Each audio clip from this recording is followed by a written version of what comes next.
Hi, I'm Mitch Gallagher. Welcome to another episode of What's on Your Pedalboard. Our special guest today, RJ Ronquillo. Great to see you, man. Good to see you. Always a pleasure to have you swing by and visit us here at Sweetwater. Thanks for having me. And we, man, the guitar geeks have been in here nerding out over your board here. You got a really cool setup going on, but it's not your only board, right? No, this is kind of my main board. This is kind of what I'm calling my kitchen sink board. It has everything that I need, but back in my studio, I have multiple pedal board configuration setups that I can switch between, so it's quite the spaceship. This is just a part of the spaceship. Right, but this is really cool. I mean, obviously this is, a lot of work has gone into figuring out the signal flow and the pedals that are on there and even the wiring. I mean, did you do this board or where did this board come from? Oh no, I had help. I had help from Mason Marangella from Vertex Effects. Okay. Him and I spent one day building this whole thing right around the NAMM show, and we got it done. That's amazing. Yeah. Normally it takes a couple days to really get it dialed in, but we were on a time crunch and we did it in one day, so. Right. Well, I say we, he did most of the work. So with a board like this where I see everything is cable tied down, everything is run, perfectly right angles and everything. Yes. What is it, how does that impact being able to change what's on the board? So the idea with this board was, like, we had this conversation. I'm the type of guy that likes to swap out pedals a lot, tearing up my board. That's always been my MO since I was a professional guitar player. Mason talked me into getting something, semi-permanent, something that was like, fixed and clean and perfectly in line like this. So he talked me into it. I said, okay, let's do it. So I had to make sure this was a board that I wasn't going to swap out a lot. So I told him, I'm going to put a lot of stuff on this board, and it's going to be my kitchen sink board. So the idea was like, this is the board I could take on any gig, any session, and it would have everything that I would need plus some. Right. So do you normally plug the board into a clean amplifier? Do you also have amplifiers that are part of the whole setup? Well, so that's the cool thing about this is I have options. So right now we're running into a clean Fender amp, but Mason actually built this kind of junction box that's right in the front. So as you can see, it's labeled guitar amp, send and return. And the way that I have everything plugged in, it's like a normal pedal board where it's going straight into the first pedal, straight out of the last pedal into the amp. But if I want to use the effects loop on an amp and use kind of the gain channel on an amp, I can plug in 2 more cables into the send and return jacks. And that would put my last 2 pedals, which are my time-based effects, my delay and my reverb, put only those through the effects loop. Meanwhile, the rest of the board runs through the front of the amp. Okay. And it's just a matter of swapping out some cables. So the cool thing he must have done inside that box is there must be some kind of a normal connection, because you don't have to have a cable that jumpers when you're not using that. Yes, he knows all about that. That's all magic. That's pretty cool. That's very so cool. Yeah, it's super functional for me. Well, that's one of several pretty neat little touches and features that are in this board. So why don't we take, let's just go through the board, and why don't we just go kind of signal flow wise and demonstrate what you're doing with each of these pedals. Okay, so signal, first pedal is always my tuner. My tuner of choice these days is the Peterson Strobostomp HD.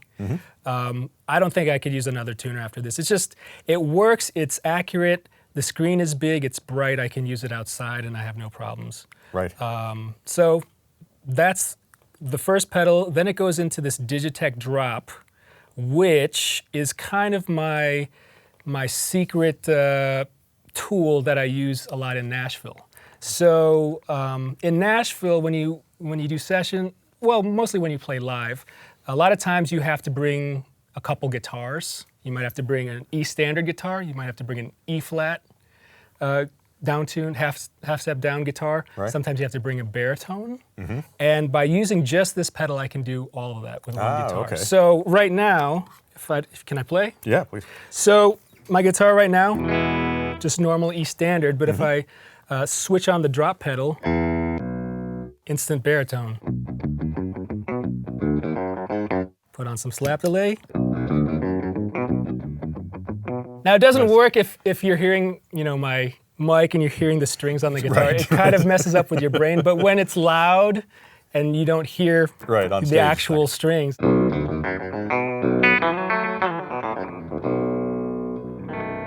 And totally appropriate given the Dan Electro guitar. Yeah, perfect. So that's kind of my secret ingredient, and that goes into a Kingtone Octaland, which is my octave pedals. So the next couple pedals you'll see, I'm a huge Hendrix fan. I'm a huge kind of 60s and 70s rock fan. So this is what I call my psychedelic part of the pedal board, if you will.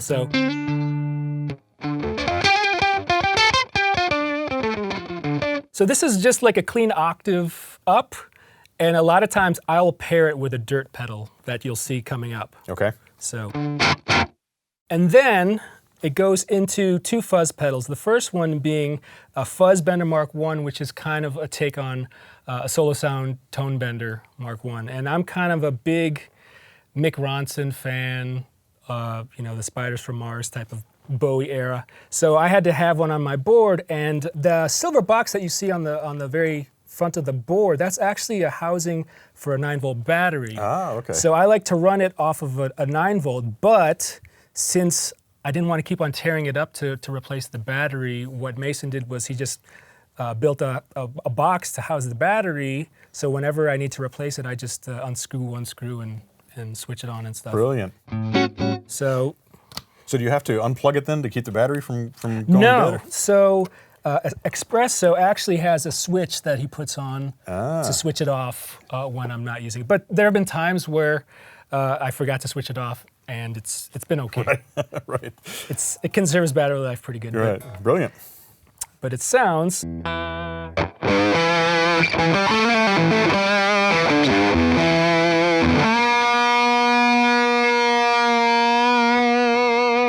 A lot of sustain on that one. No doubt. And a lot of times, to really get that Mick Ronson feel, I'll have like a wah-wah pedal, and I'll park it in the backed position, the cocked wah position, and it gets that 70s glam rock tone. So you put the wah pedal off the board then? Yeah. I usually like to keep my wah pedal flat on the surface just because I don't like it lifted too high or angled in a weird way. So I'm a purist like that, I guess. Sure. Sure. And then we move on to the second fuzz, which is, actually I bought that here. It's the mini Jimi fuzz face that they just came out with.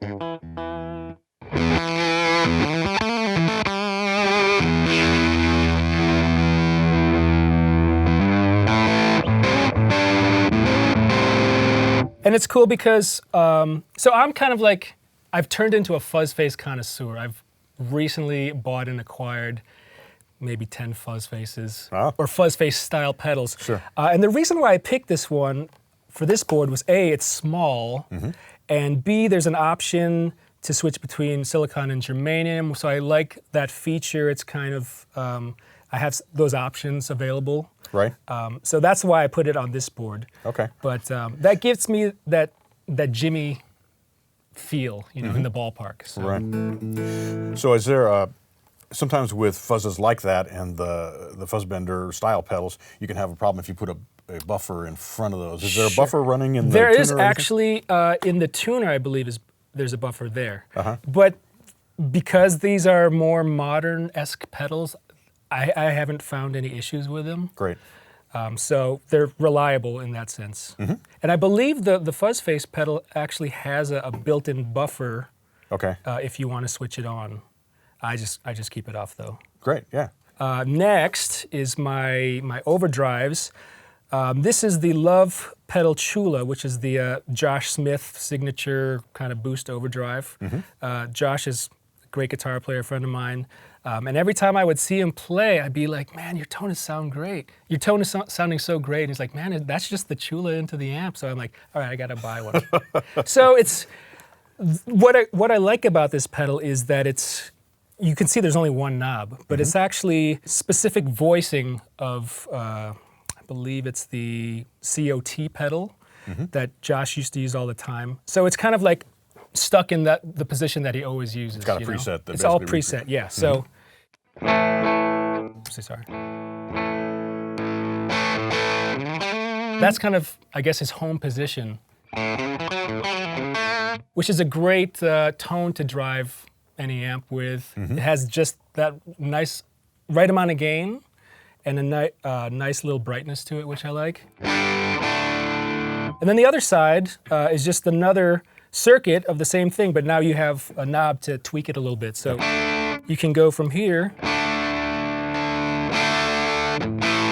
and stack it. And that's kind of like what I like to do. Obviously, you see the amount of fuzzes and drives and distortions on my board. Right. It's a little overkill, but I'm a fan of stacking overdrives and fuzzes with overdrives and stuff. So, and I'll talk about this once we get to the next pedal, but sometimes I'll have have 3 overdrives on at the same time. Right. So, are you doing that more for the character that each one provides, or more for the drive that they provide? the character, mostly. I mean, a lot of times, obviously, when you put a drive in front of another drive, you're going to get a little more gain saturation. Sure. But when I switch on the Chula in front of the next pedal, it brightens it up a little bit. Okay. So it cuts through the mix.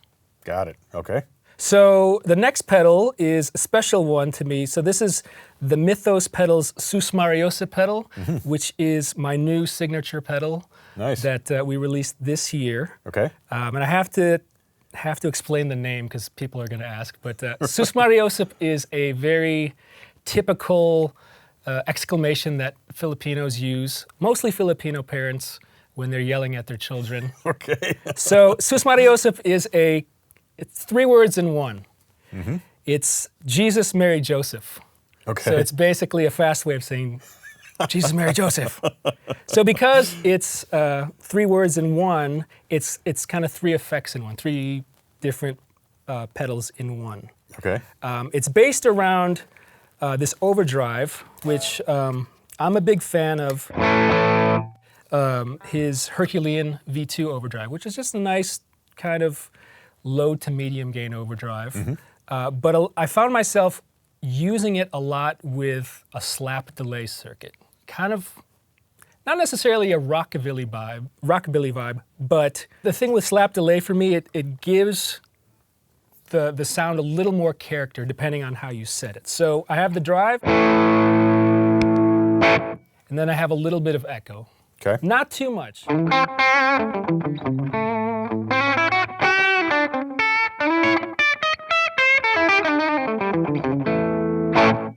Just a little bit to give it some personality. Right.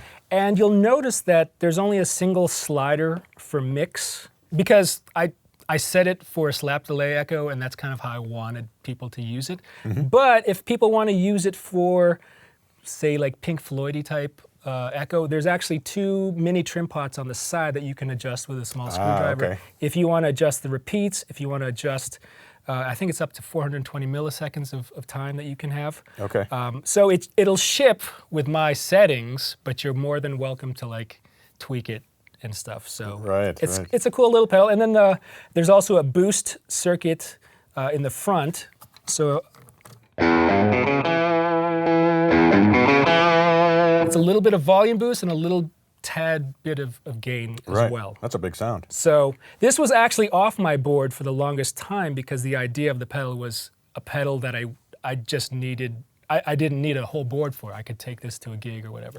Right. But I felt like it had to be on this board finally. So, so sorry, Mason, I had to rip it up the other day. So that's one of the changes you've made. Yeah. Now, we're getting to the last part of the drive and distortion. So this is an LPD 87, which is kind of my Marshall in a box type of sound. So I kind of set it to sound almost like 80s metal.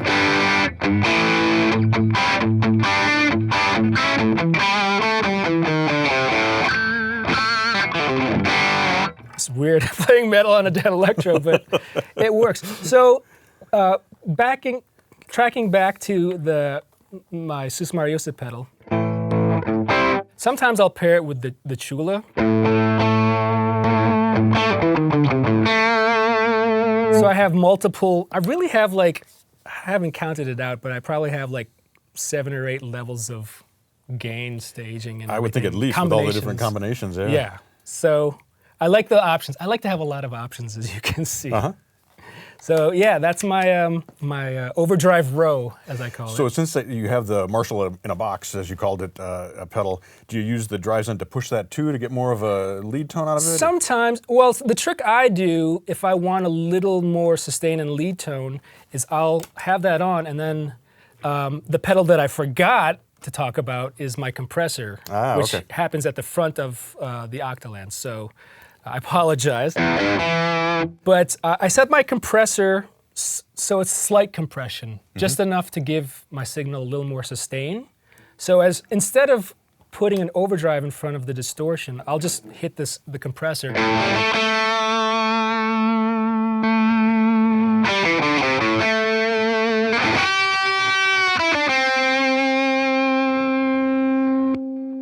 So it gives that the sustain that I want, because that's really all I'm looking for when I'm switching to like a lead sound. Is I don't necessarily want a change in gain or change in EQ, which I could possibly get if I switch on an overdrive pedal. Right. So if I just want that basic sustain, I'll just put a compressor in front of it. Okay. Do you use that on your clean tone as well?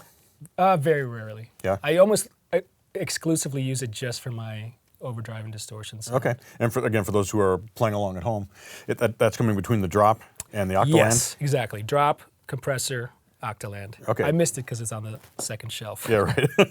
Easy to do. I know, there's too many pedals on this thing. So from there, from my distortion, we go into the Vertex Boost, which I use as a solo boost. Like if I'm playing a gig and the sound man's not gonna turn me up for the solo, I have control there.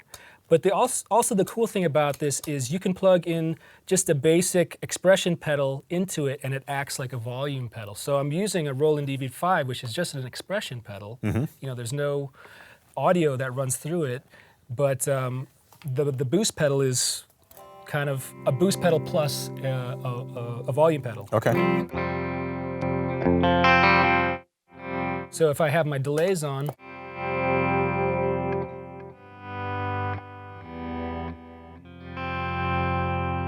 a lot of players have volume pedals on their board just kind of like as a safe switch off. If there's noise coming onto your board, you can always hit the volume pedal and cut at least half the board off. So Right. It's something that I've had on my board all the time since probably college. And so that pedal comes after all of your gain pedals and all of your Yes. distortions and things. Yeah. So it's kind of a master volume. Yeah, Before it goes before into I the- get into all the modulation and time-based stuff. Okay, great. Great. So after that, we go into my modulation pedal, which is this Boss MD200. I chose it a lot because of the form factor. It fit nicely in the space that I had, and it has all the effects that I like to use regarding modulation. I don't do a lot of crazy phasing necessarily or chorus a lot, but like tremolo, vibrato, Leslie was a big thing for me. So I like to have it.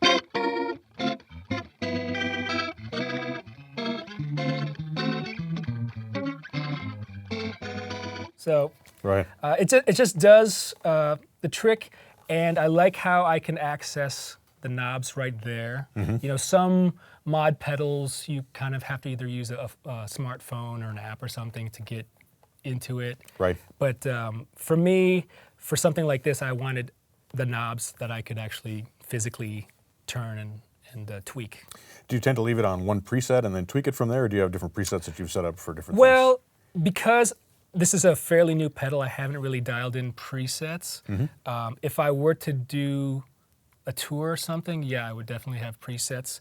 But since it's kind of like my studio board, I kind of like to do it to taste. Okay. So I might have a preset like here's my my Leslie sound and kind of a vibe phase type thing. Or there's the phaser. Okay. So it's sort of set up with basic stuff, but I haven't really gotten into tweaking. I'm not a tweaker. I'm not a big tweaker. Right. But you've got the sounds that you use, and you can step through them then using the second foot switch. Yes. As opposed to which using I it. really like. So Yeah. you don't use that as a tap tempo then for modulation effects? Not an issue Very for you? rarely, yeah. Yeah. Okay, great. And then going into this Boss 63 Fender Reverb, which they discontinued. But this, if you're a fan of surf music or surf guitar, you probably know about this pedal. This is the closest thing that I've found to a real outboard Fender reverb tank. And I specifically set it just for like surf guitar reverb, because I can't, I haven't found anything else that does it better other than a real spring right. tank. Okay. Which won't fit on this board.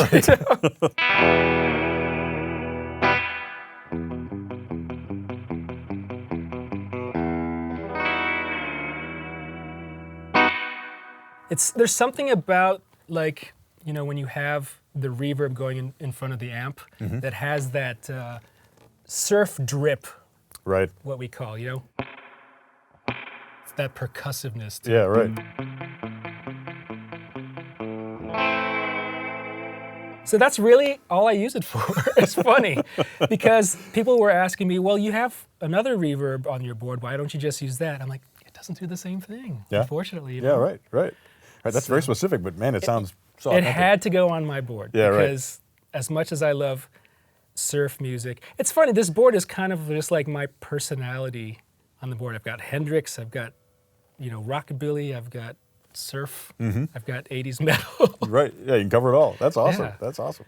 So the next two pedals are the ones that I can run into the effects loop of an amplifier if I want to, and that's, I have two source audio pedals. I've got the Nemesis delay and the Ventris reverb, and these are pedals that I've used on the road for quite a while now. And like I said with the Boss, one of the reasons why I love them so much is just the small form factor. Right. And it does what I needed to do. You know, I can have up to 8 presets right as the pedals are right now. So I don't need a MIDI switcher unless I go above 8 presets. And usually for a typical gig, that's plenty. Right. So I toured with the Nemesis delay a lot, and I probably still have some of my old presets, but it does, you know, every kind of delay. It does the digital stuff, it does the analog stuff, it does fancy, I don't know if I have anything.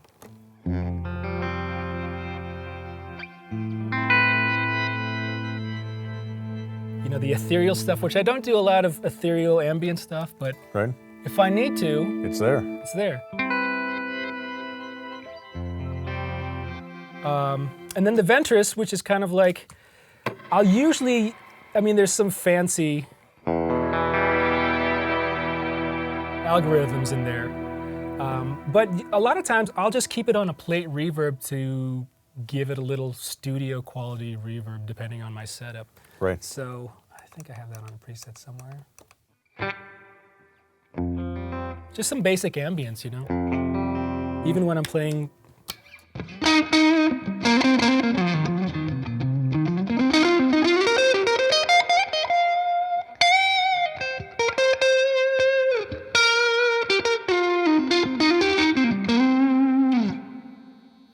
Just to give it some bigness, I guess. Yeah, it kind of opens the sound up and makes it sound like you're in a space. Exactly, and if you don't have reverb on the amp or whatever, it's perfect. And you still have 8 presets available from the front panel on that as well. Exactly, and that's something I haven't really, you know, tweaked with a bunch of 8 with 8 different presets. So I just keep it there and let it do its thing. But yeah, that's it. It's powered by a one-spot. I forget what the model is. It's the one with the 12 power outlets. Right.